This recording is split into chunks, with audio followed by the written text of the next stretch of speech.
الحمد لله رب العالمين حمدا كثيرا طيبا مباركا فيه.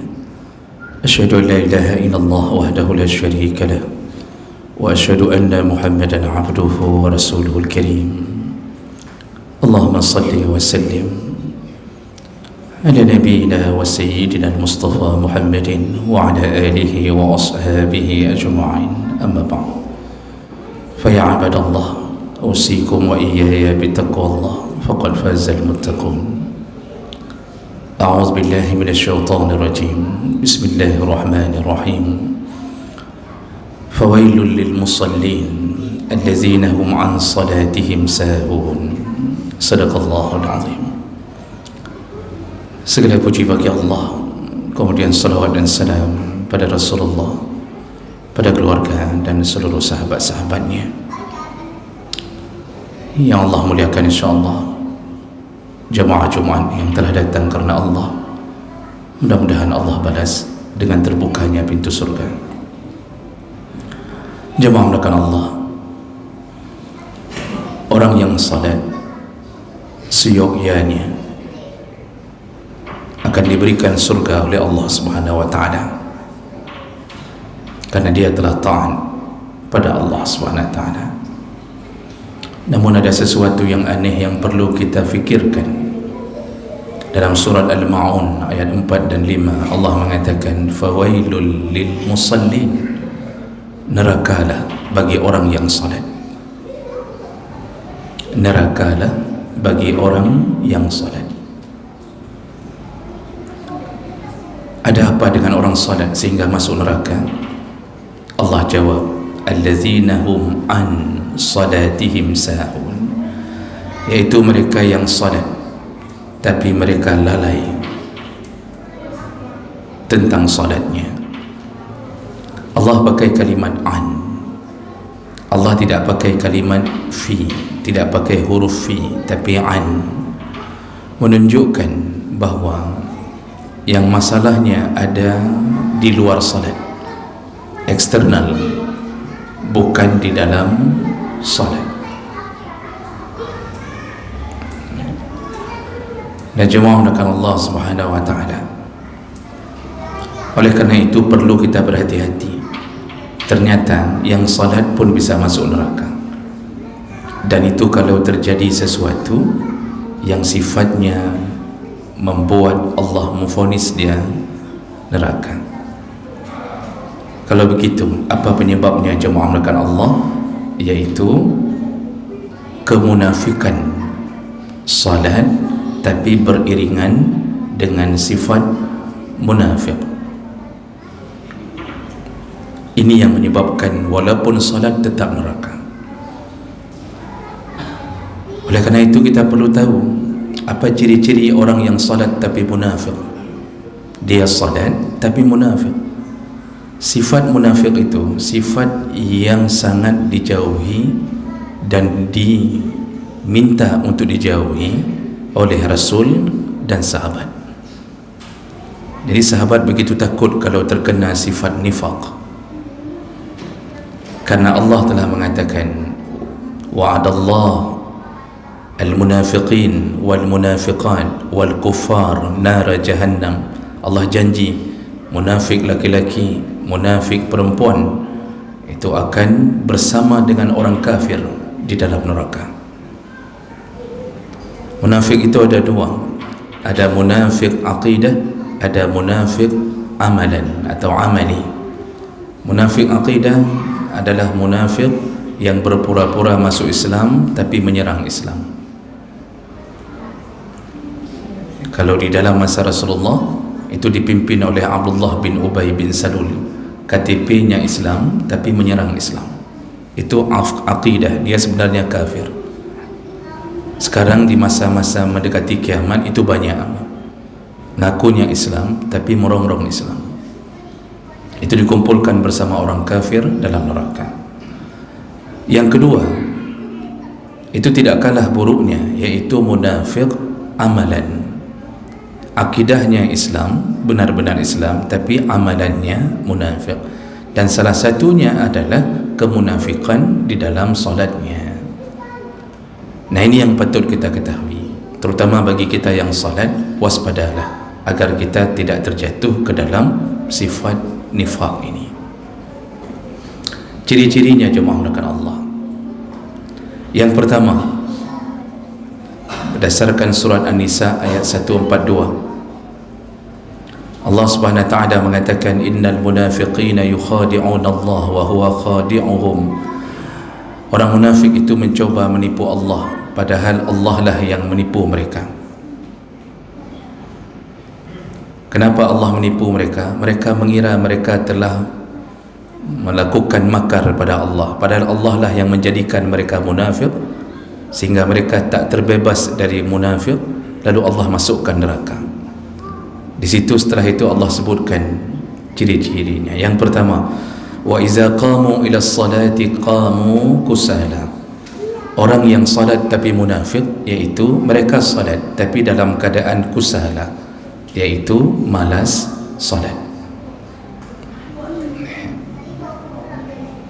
Suara azan itu bagaikan mendengarkan suara petir. Ketika dia disibukkan menonton bola, suara azan Isya berbunyi, tak mau kakinya bergerak.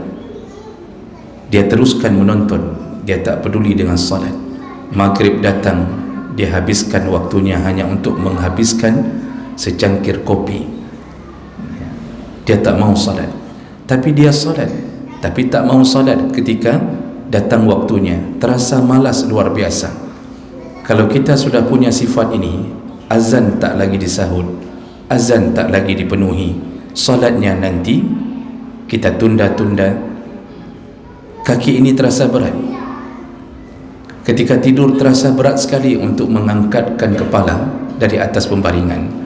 Kalau sifat ini muncul, hati-hatilah, ini munafik walaupun kita salat. Kemudian yang kedua, kata Allah, yura'unan nas. Kalau mereka salat, mereka suka menampak-nampakkannya pada manusia. Jadi kalau sifatnya di situ ada pimpinan, ada orang-orang yang dia harap kemaslahatan darinya, dia datang, dia salat. Tapi kalau di belakang dia tak salat. Makanya dalam urusan-urusan ketika harus dipilih, harus dicoblos, mereka semua salat. Begitu selesai dari TPS, mereka meninggalkan salat. Kenapa? Tak butuh lagi orang yang mencoblosnya. Kemunafikan, salat hanya untuk menampakkan pada orang lain. Ini munafik. Dan ini walaupun salat, neraka. Kalau di depan orang salatnya begitu lama, dia perbagus semua gerakan dalam salatnya. Takbirnya bagus, rukuknya bagus, sujudnya bagus. Ketika dia di belakang orang, tak ada yang melihat, tak sama salatnya dengan di depan orang. Neraka, Pak, walaupun salat. Yang ketiga, kata Allah, wala yazkuruna Allah illa qalila. Dalam salatnya dia tak mengingat Allah kecuali hanya sedikit saja. Mulai takbiratul ihram, lalu kemudian dia lupa, bahkan dia tak ingat apa yang dibaca oleh imamnya. Dia tak tahu surat apa yang dibaca oleh imamnya.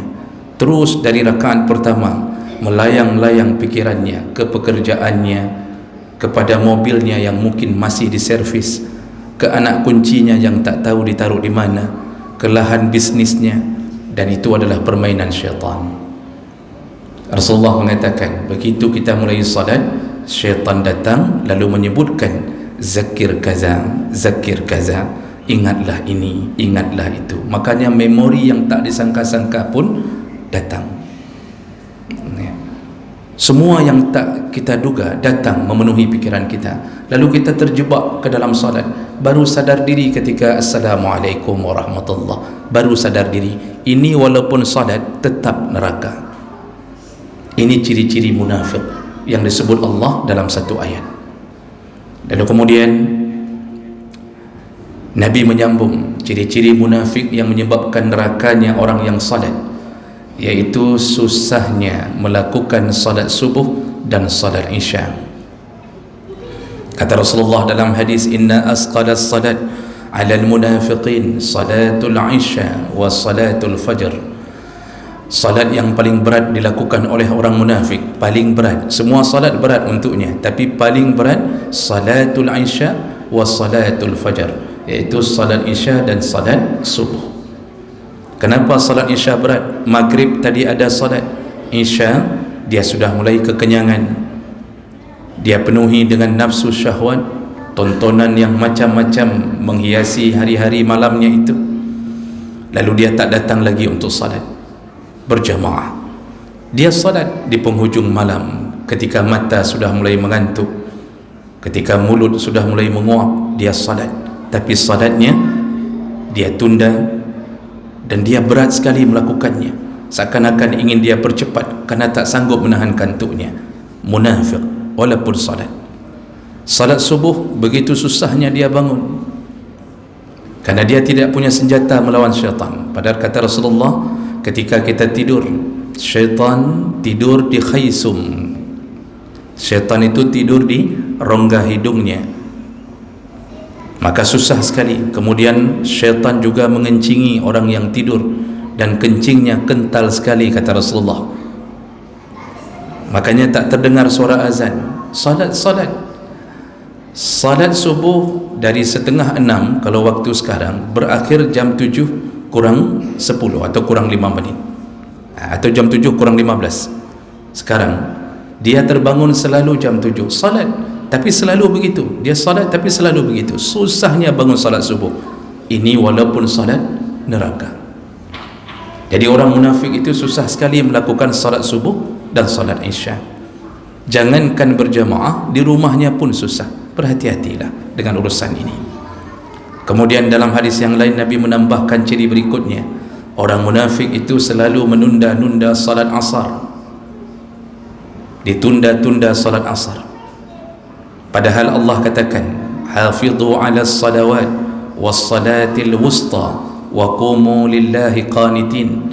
Kata Allah, jagalah semua salat, terutama salat wusta. Apa itu salat wusta? Salat asar, kata jumhur ulama. Dikhususkan oleh Allah jaga salat asar. Kenapa salat asar disuruh jaga baik-baik? Karena di situ waktunya kelelahan, waktunya orang tak mau berhenti kerja. Maka kata Rasulullah dalam hadis, tilka salatul munafik, lihatlah salatnya seorang munafik. Bagaimana salat munafik? Yaitu ketika datangnya waktu asar, yajlisu, dia tetap duduk, yarkubus syam, dia tunggu matahari, hatta baina qarnai syaitan, sampai matahari itu berada di antara dua tanduk syaitan, barulah dia qama fanaqaraha arba'an wa la yazkurullaha illa qalila, baru dia tergesa-gesa. Jadi maksud matahari berada di antara dua tanduk syaitan itu maksudnya mau menjelang maghrib, karena syaitan mulai bergerak itu di waktu menjelang maghrib. Ketika hampir maghrib baru dia bergerak, lalu dia tergesa-gesa berwuduk, lalu salat tergesa-gesa, dan tidak dia ingat Allah kecuali sedikit. Inilah ciri munafik, orang-orang yang suka menunda salat asarnya. Azan asar dia abaikan, yang sedang jualan tak berhenti jualan, karena khawatir pelanggan kehilangan mungkin sampai 5 atau 10 orang. Lalu kemudian dia teruskan jualannya. Begitu 5:30 menjelang pukul 6, lalu dia berhenti, dia pulang tergesa-gesa, lalu kemudian dia salat dalam keadaan tergesa-gesa. Yang di kantoran, ketika sahabatnya yang saleh mengingatkan, ayo salat dulu, apa yang dia katakan? Nanti saja, sekaligus dengan jam pulang kantor. Jam pulang kantor di atas jam 5, itu pulang pun tak pulang ke rumah langsung, padahal azan asar jam 4 lewat 10 menit hari ini, tapi dia baru salat 5:30, dia baru salat jam 6. Salat tapi neraka. Kenapa? Punya sifat munafik. Lalu dilanjutkan lagi oleh Nabi dalam hadis yang lain, ciri berikutnya orang yang salat tapi munafik dan berujung ke neraka, yaitu tidak suka salat berjamaah. Ibnu Mas'ud mengatakan, wa man yatakhallaf anha fa innaha munafiqun ma'lumun nifaq. Barang siapa yang tidak suka berjamaah, tak senang berjamaah, salat tapi tak senang berjamaah, senangnya di rumah, senangnya menjadi imam bagi isteri, padahal kita laki-laki salat kita adalah masjid, Tak pernah Rasulullah mencontohkan salat menjadi imam bagi laki-laki. Walaupun dulu kalimat si isteri mengatakan dia membutuhkan imam, tapi bukan bermakna imam untuk salat di rumahnya. Disuruh salat berjamaah. Sampai Nabi mengatakan, kalau seandainya imam boleh digantikan, sungguh aku akan berkeliling untuk membakar rumah-rumah orang yang tak salat jamaah. Makanya Ibnu Mas'ud mengatakan, benar-benar munafik orang-orang yang tak suka berjamaah.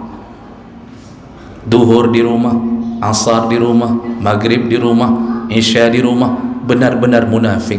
Kata Ibnu Mas'ud dalam hadis tersebut, dulu kami di masa Rasulullah yang tak sanggup berjalan pun akan kami dipapah oleh 2 orang agar sampai ke masjid, walaupun kakinya sudah tak sanggup untuk berjalan, dipapah.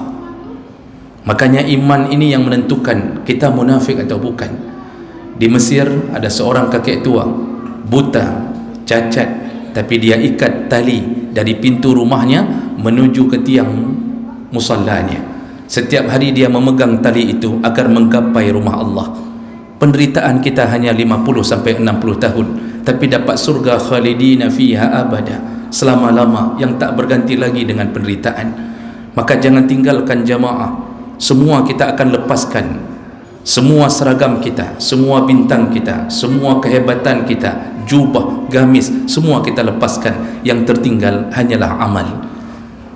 Maka jemaah menekan Allah, lakukanlah jamaah semampu mungkin selama hayat masih dikandung badan. Dan yang terakhir kata Nabi, ciri-ciri orang yang salat tapi munafik, yaitu orang-orang yang suka meninggalkan Jumatnya. Kata Rasulullah dalam hadis, ada beberapa hadis, kata Rasulullah dalam hadis, man tarakal Jum'ah, barang siapa yang meninggalkan Jumat salasa marrat, 3 kali, tahawunan, meremehkan Jumat, maka apa yang terjadi? Kutiba minal ghafilin, dicatat, distempel oleh Allah, dia masuk ke dalam golongan orang lalai. Dalam hadis yang lain, kutiba minal munafiqin, maka masuk ke dalam golongan munafik. Walaupun dia salat duhur tapi tak pergi Jumat 3 kali, tak mesti berturut-turut.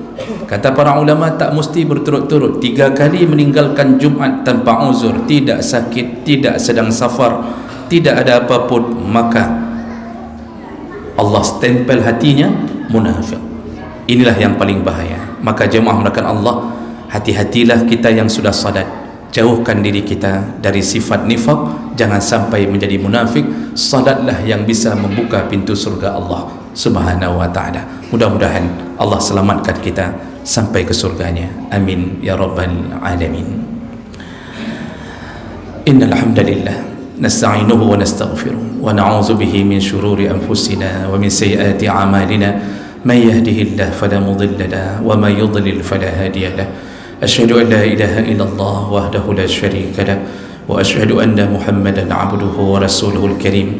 Allahumma salli wa sallim ala nabiyyina al-mustafa Muhammadin wa ala alihi wa ashabihi ajma'in. Amma ba'd. Fa ya ibadallah, usikum wa iyaya bi taqwallah faqad faza al-muttaqun. أعوذ بالله من الشيطان الرجيم. بسم الله الرحمن الرحيم. فويل للمصلين الذين هم عن صلاتهم ساهون. صدق الله العظيم. بارك الله لي ولكم في القرآن العظيم ونفعني وإياكم بما فيه من الآيات والذكر الحكيم وتقبل الله مني ومنكم تلاوته إنه هو السميع العليم.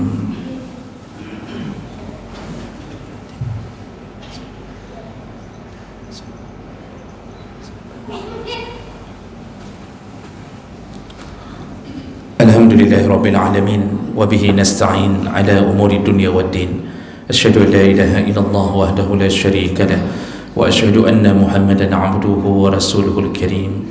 Allahumma salli wa sallim ala nabiyyina wa sayyidina al-Mustafa Muhammadin wa ala alihi wa ashabihi ajma'in.